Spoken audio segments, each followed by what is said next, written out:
Hey, welcome to Ask a Pastor today. I am joined by John Fuller. John is a longtime part of Orchard Hill Church, a former executive with the Heinz Corporation, is an elder at our church here at Orchard Hill.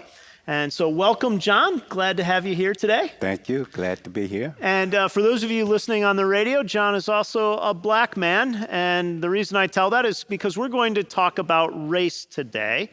And I know that race is probably a topic some people are tired of talking about, some people want to keep talking about, but John has a lot of perspective that I know will be helpful just in this cultural moment for us. So, John, first tell us a little bit about just your own journey, where you grew up, when you grew up, because I think that's actually helpful, just your perspective on that, how you ended up in Pittsburgh and kind of how you experienced that move. Okay.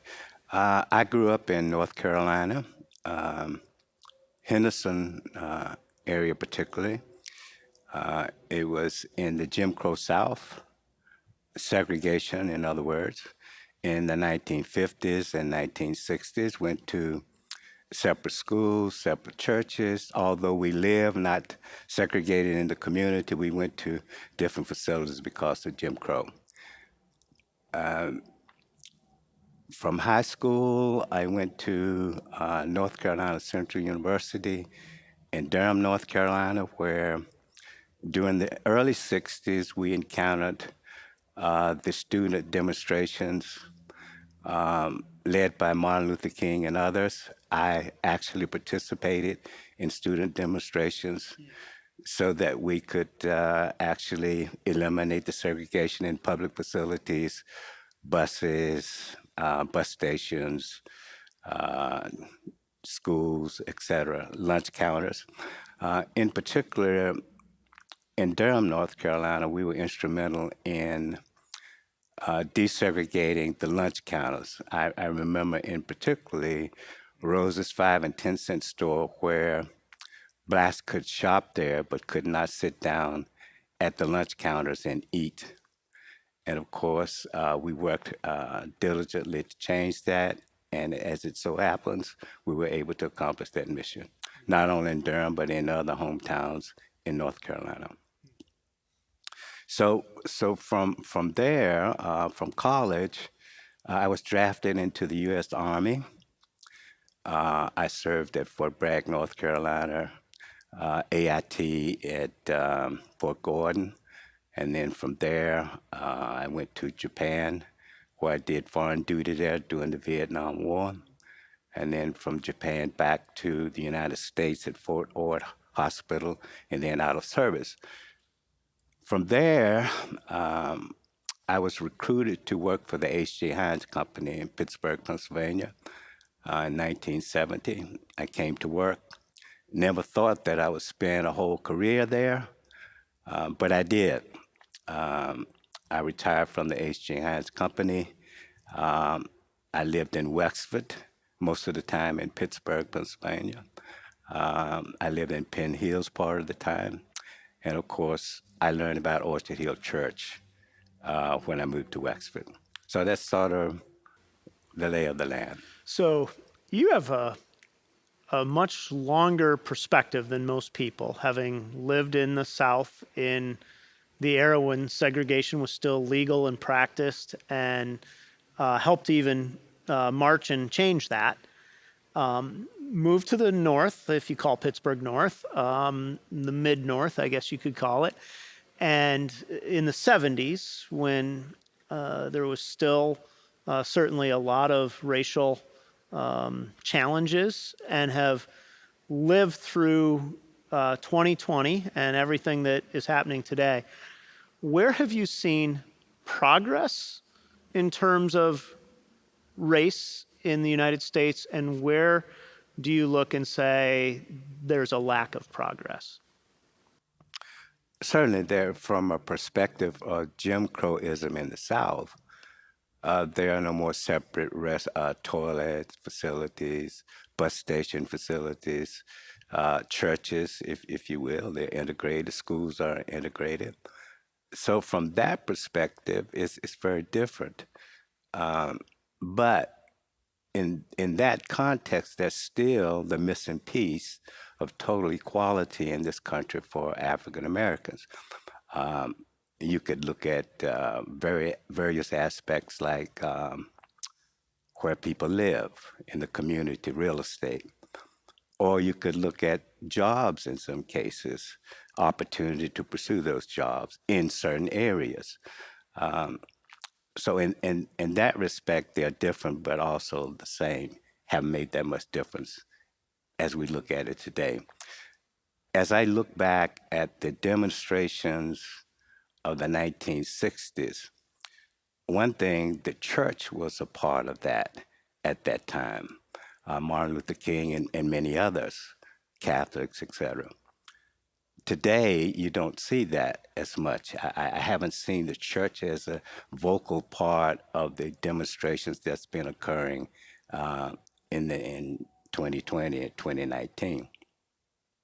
Um, as an African American, I think certainly there's opportunities that exist now that certainly did not exist for us before. But we have to do a lot on our own to pursue those opportunities. While if they're there and we don't take advantage of them, it really doesn't help us to move progress Mm-hmm. forward for our race. Mm-hmm. Okay. So, as a teenager in the 50s in the South, Jim Crow, explain to us how that impacted you and your view of white and black. As a child, I certainly, when I went with my parents, understood there were colored facilities and white facilities. I never really understood that. Also, in eating facilities, they would serve whites in one area up front, but then blacks had to be served in the back. But what always puzzled me was white and black were separate, but when the money was collected, it all went in the same cash register. I never understood that. um, white water fountains and colored water fountains. I was looking for colored water, but never saw colored water. It was all, you could see it was the same type of water. So those things as a child puzzled me. But as I grew older, certainly I understood that Jim Crowism said there was white supremacy, period. You didn't challenge a white person.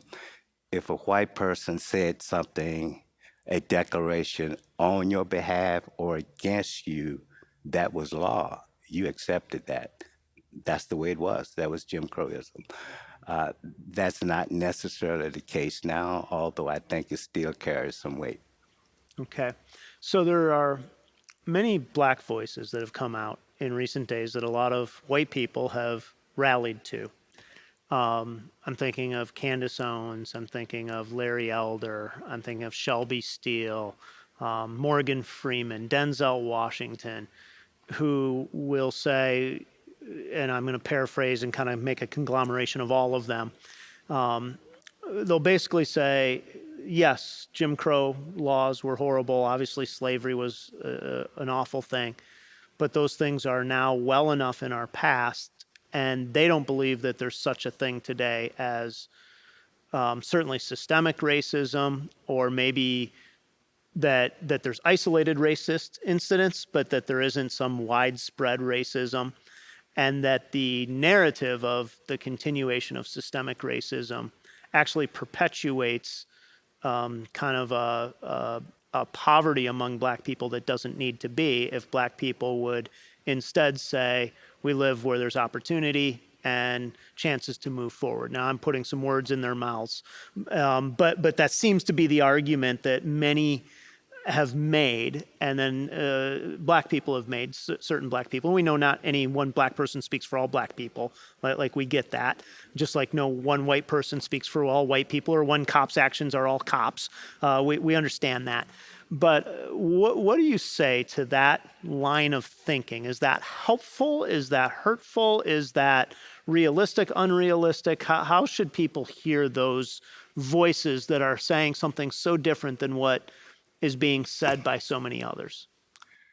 Well, I think certainly the media has a narrative that they share and put forth, and it depends on whether or not you play into that narrative or some other. The list of people that you mentioned, Shelby Steele and others, they have the perspective, Walter Harris, that certainly the war on poverty that was started by Lyndon Johnson, affirmative action, some of these programs that have actually been to the detriment of black people because it prevented us from actually using our creativity, ingenuity in moving forward toward freedom.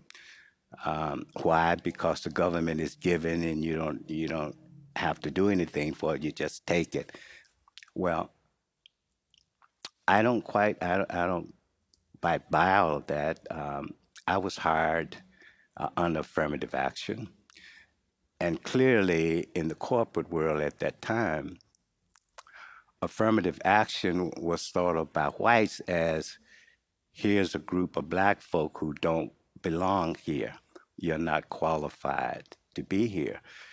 So you had to work extra hard to prove, in fact, that you did belong. And I think those of us who survived, in fact, did that.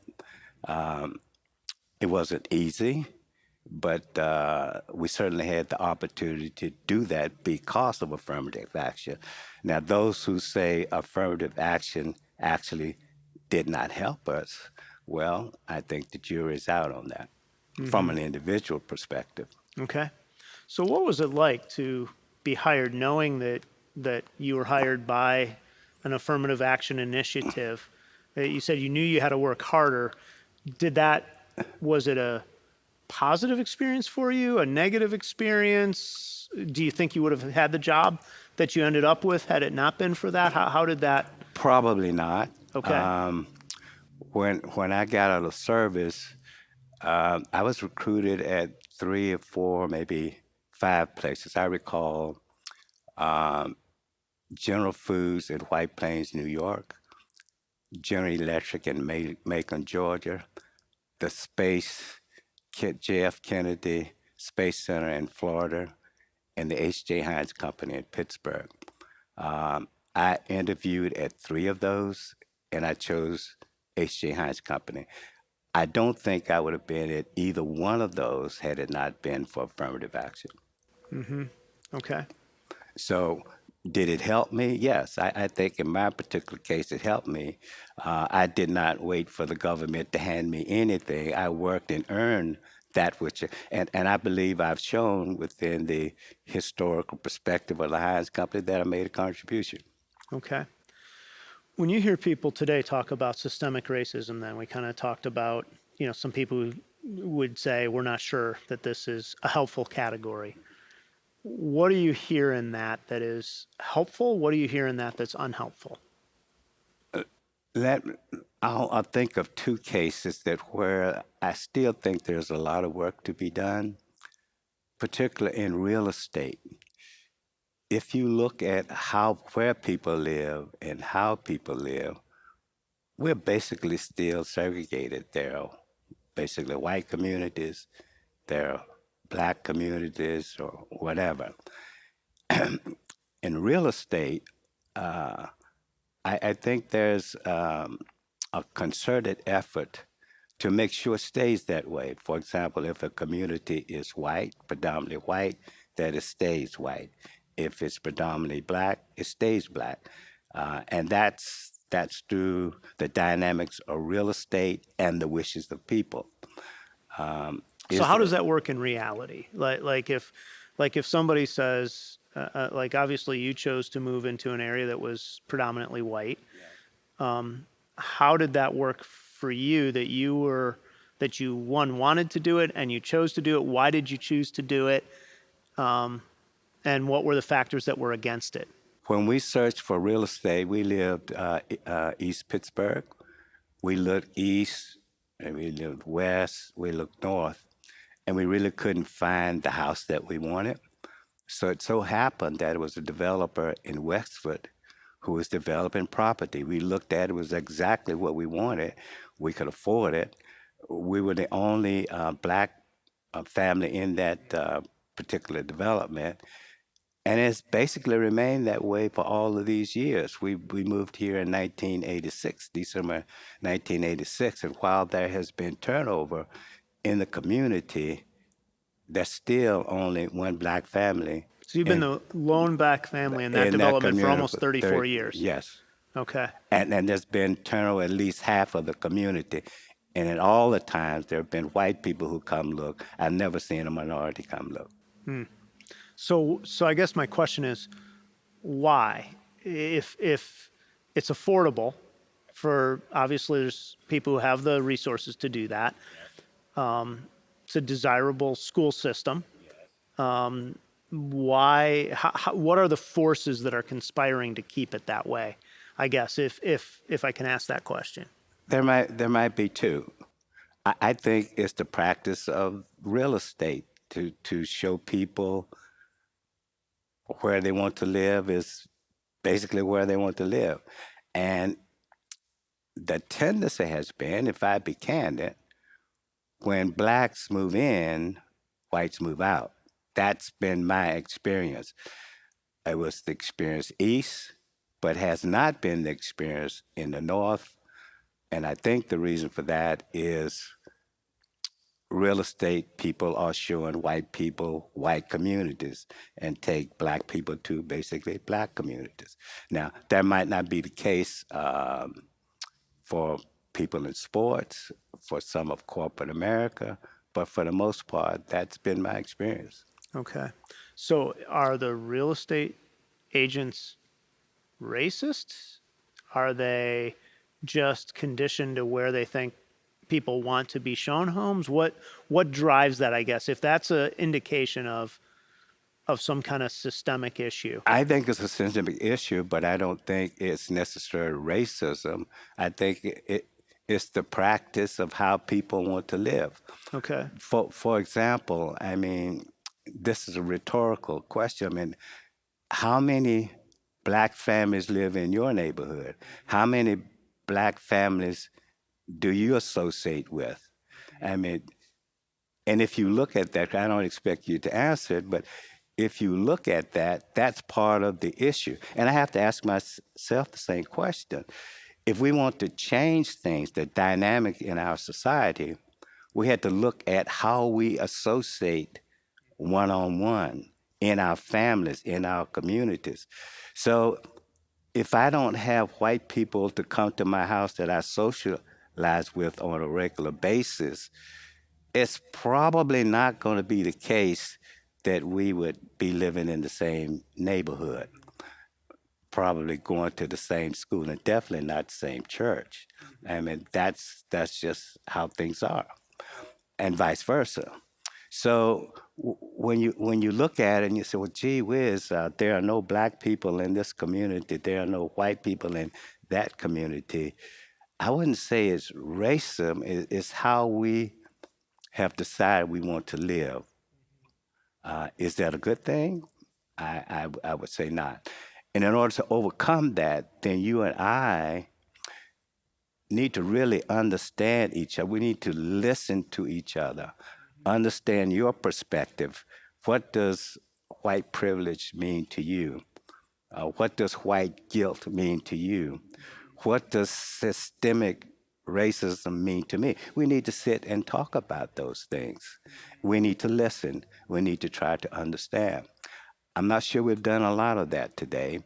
Every time something happens bad, a black person is killed, then the news media hops on that.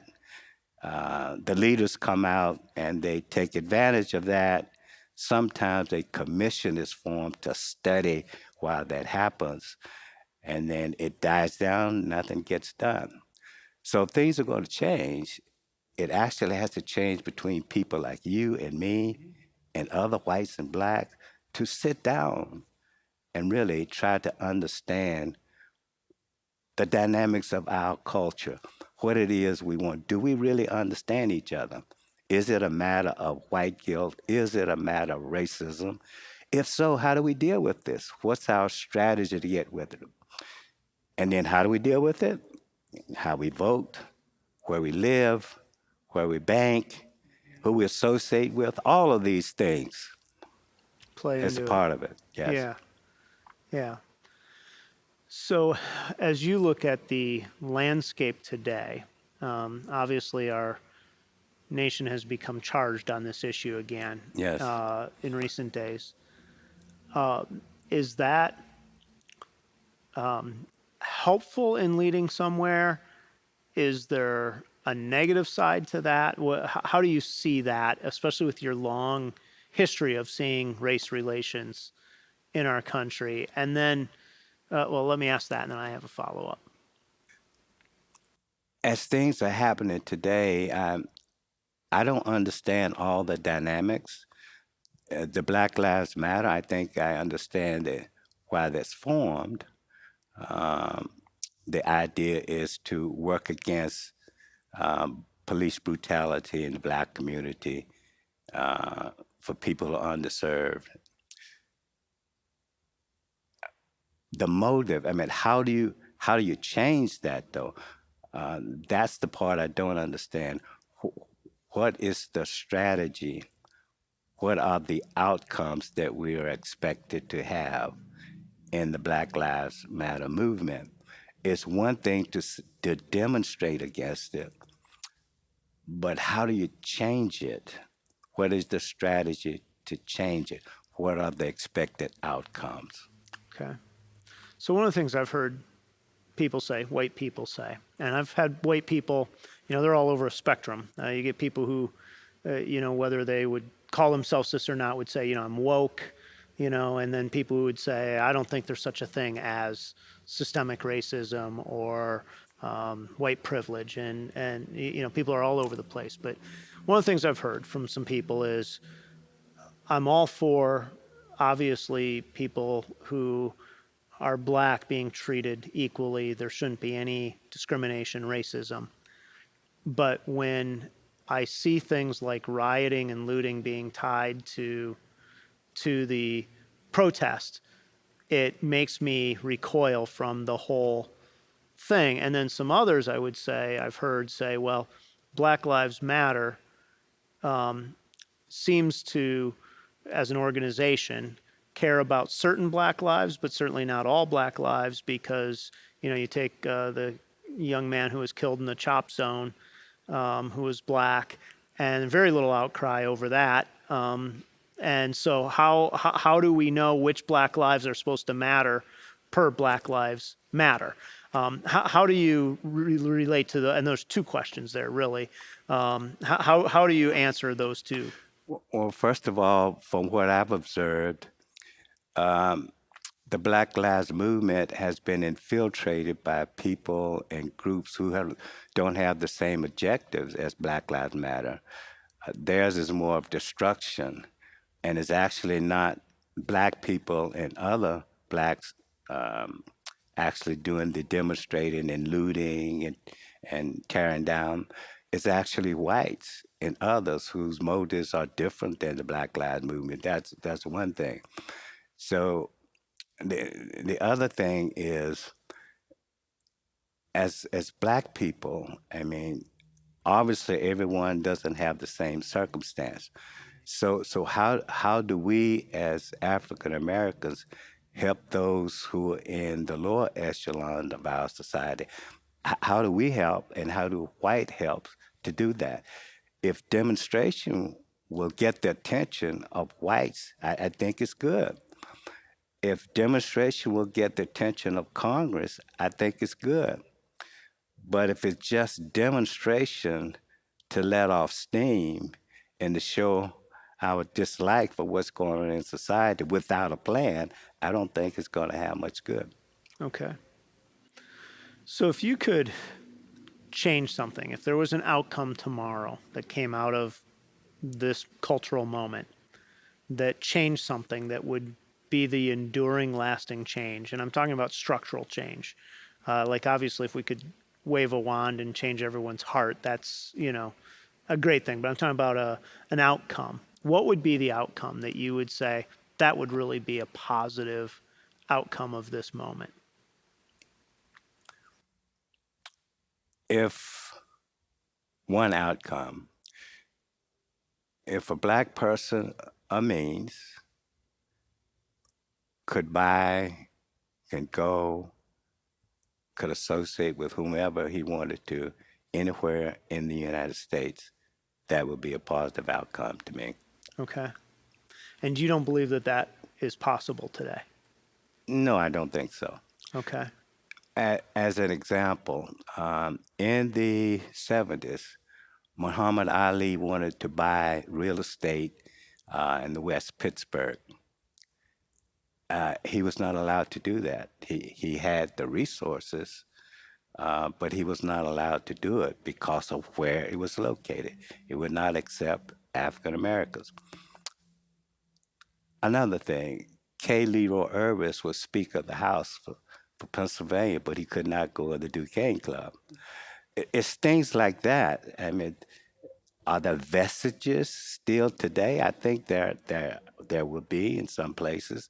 So what I'm saying is, if a black person with whatever, as equal as white, could go any place in the United States, buy, sell, live, associate wherever he wanted to, that would be a positive outcome. But I don't think that's going to come out of the demonstrations that are happening today in the street. And the reason why it says Black Lives Matter, well, it's not only police brutality, but in other aspects of our lives, where we live, where we bank, where we buy groceries, who we associate with. There's still lines of demarcation there. Okay. So you've been a Christian man for years as well.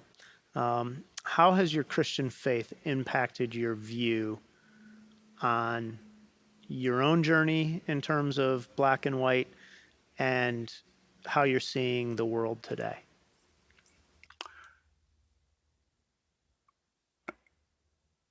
It's been a long journey. I started out early. At the age of 12, I accepted Christ as my Savior. I must admit, I'm not, at that point, has not grown to the point where I am now. I grew in my faith. I was taught early by my parents, do unto others as you would have them to do unto you.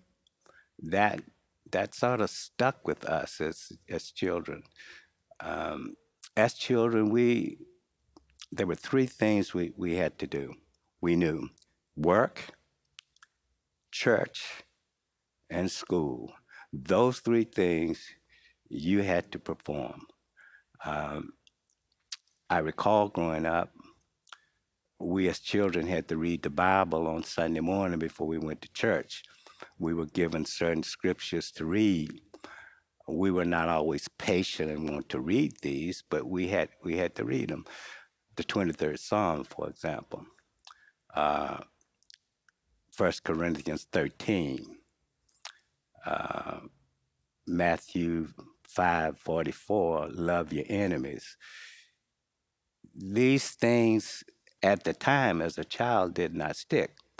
But the 23rd Psalm came in very handy when I went to college and was a student demonstrating on the picket lines when you were approached by police and police dogs or whatever, to be able to recite that in your mind. It had meaning. Didn't have meaning when we were growing up as children.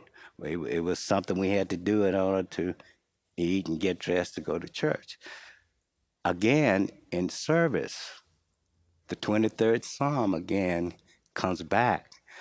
Martin Luther King talked about love your enemies. As a child, we did not understand how do you love your enemy? I mean, how do you do that?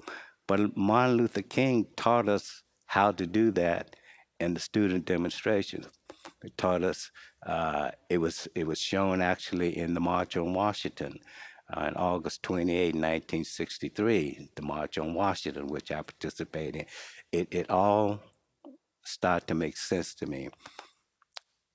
And then in corporate life, some of the challenges that I faced, some of the scripture and the things that we were taught as children really helped me to prevail, to make it. And then the teaching that I've experienced at Untitled Church certainly has helped me in that growth. So you're a military veteran, Yes, Vietnam War. yes, One of the issues that's been kind of talked about here in recent days is the kneeling during the national anthem. Obviously, some people feel like that's a great way to bring attention to an issue. Others feel like it's disrespectful to the nation, to veterans, to the flag. How have you perceived that, thought about that issue? that's a very difficult one because I think the way it's been positioned in our culture, I think the motivation was real. Uh, there are disparities in the race. There is racism in our society. And Colin wanted to draw attention to that. Now, the way that he did it certainly was an affront to some people. And when the president got involved and attached patriotism to that, it then became a different thing. How do I feel personally? I salute the flag. I still, would I take a knee? I don't know. It all depends on the circumstance. What does it mean to take a knee? I don't say that's wrong for someone who wants to do it, but is that going to help me get what it is we're trying to get? I I'm not sure it will. If it's going to alienate some or alienate all, maybe we should find a different way to do it. But if you feel strongly that that will help to bring the change, then I support the one who wants to do it. Okay. So, one of the things that I find challenging with that is sometimes it feels like in our culture we set up a dichotomy where a binary choice Yes. rather than being able to be for the country and for racial equality, for police officers where the majority are, people who say we want to serve well, and yet for the end of brutality to people of, black racial background. And instead we set up these binaries where you can't be both at the same time. And that, to me, seems like an unfortunate thing. And I understand that part of that is they're saying in order to draw the line, you've got to make it more clear. But that is just something I've observed. One of the arguments for systemic racism that people make and seems fair is that you have generations of people who've lived in poverty, and that the systems have conspired to keep people in poverty. So you're somebody who was able to, and I don't know how much poverty or not lack of poverty you had as a child, but you were able to certainly live as an executive at a significant company and do very well financially. Why were you able to do well when so many other people from that era, Jim Crow, whatever you want to put around it, had the system as the reason that they weren't able to do well? What made the difference? I I share with you three things that my parents insisted on.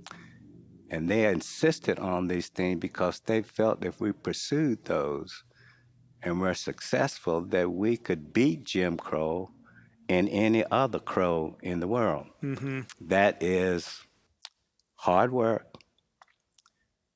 church, religion, God, and education.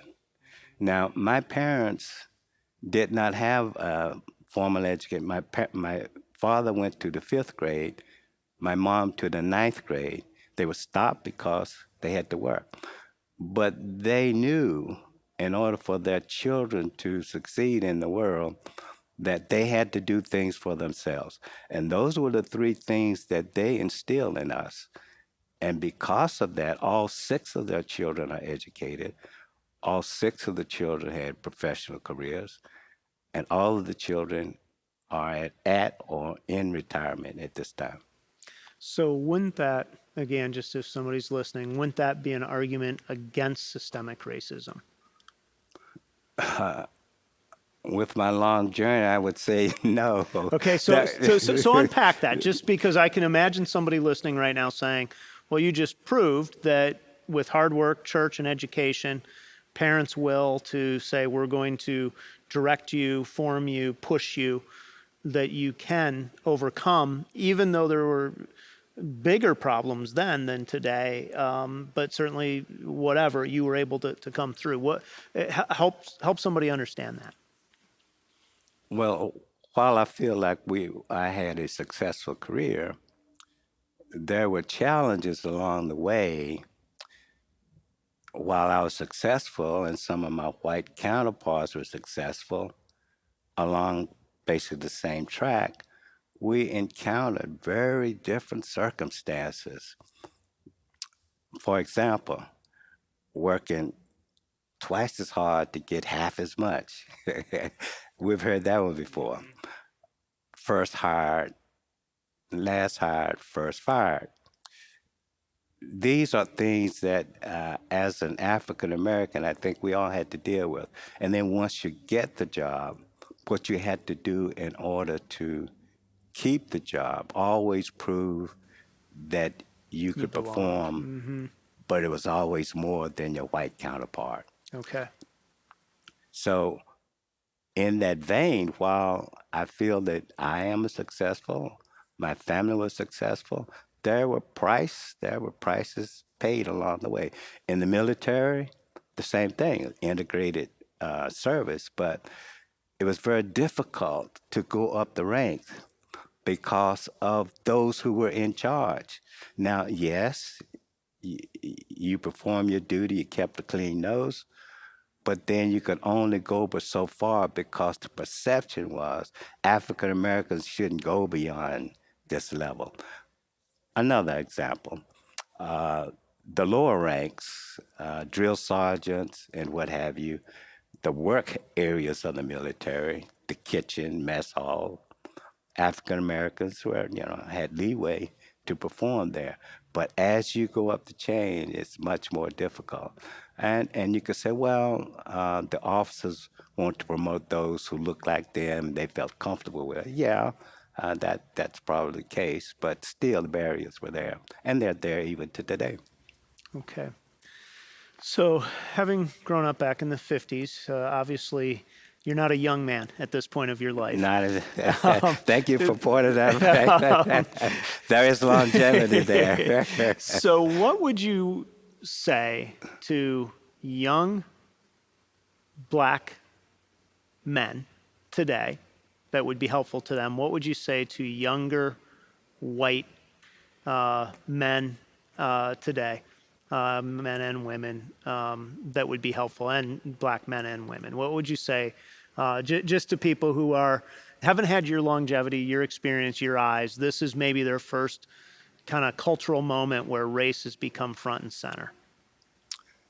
There is so much opportunity in the marketplace, and it exists for anyone. Blacks in particular, you have to work to earn your way to make your contribution. For whites, you don't have to give up something. In other words, there's white privilege, uh, maybe there's white guilt. Those are the things maybe that you have to work on in a culture as a young person.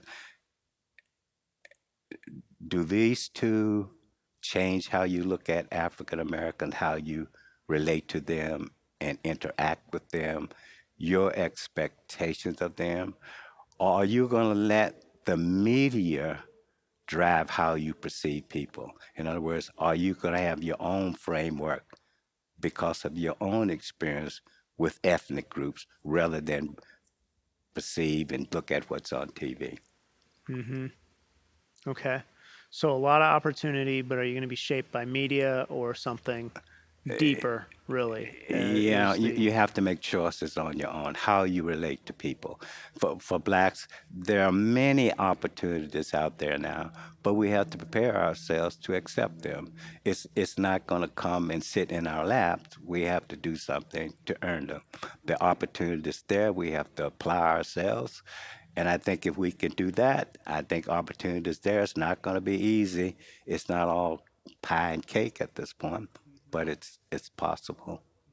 For example, I use myself as an example. okay? Okay. And kind of a last question, and then if there's anything else you want to say about this whole topic, we'd love to hear that. But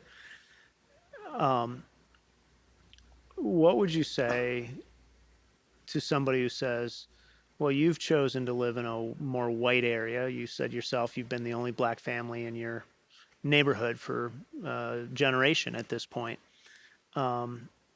What would you say to somebody about who says, well, why did you make that choice? What was the benefit of that, rather than saying, I don't choose to be kind of in a place where I'm the only person, at least from a neighborhood. Obviously, there's more diversity around the area than just that neighborhood, but it's Yes, predominantly a white area. yes.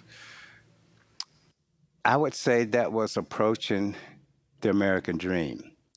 I've had experience in poor neighborhoods, predominantly black. I've lived in neighborhoods where they were mixed. I lived in the military, which was probably more diversity in the place. I lived in a mixed area in Pittsburgh when I first came. I moved into a predominantly white area that became predominantly black because when blacks moved in, whites moved out. And it so happened that I had the resources and the choice to buy in Wexford without impediment. And I did. And I think that I made a contribution in all of those areas where I live. So I don't think one should just say, well, I want to live in a black area or I just want to live in an all white area. That's choice. But I've had different experiences along the way. Each one I think benefited me. I live in a predominantly white area now because I could afford to do that, and it had the amenities that I wanted. I've not had any issues. So. Okay. Well, I know you've made a significant contribution to the life of Orchard Hill Well, over the thank you. years, just in a variety of ways. So, any last comments you'd like to just make, or things that you think would be helpful? The one thing I would say now, there's a lot of dialogue by a lot of people in a lot of places around the world. If we're if we're going to live together, be productive together, we have to learn what each other wants, what our needs are.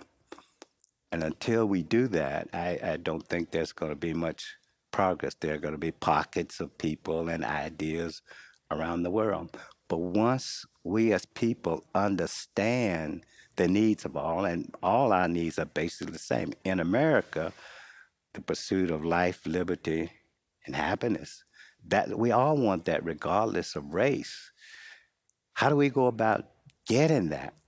We have to understand each other, how we interact, how we individually can help each other to secure the American dream. We're not there yet, but I think we can get there if we listen, learn from each other, understand, and then pursue that, the happiness that we all want in America. Okay. Well, thank you, John, for just taking part of your day to share your years of perspective on this issue. This is John Fuller. And again, we appreciate you taking part of your day to be part of Ask a Pastor. If you have questions or issues you'd like us to address, please send them to askapastor@orchardhillchurch.com, and we'll be happy to address them in a coming episode.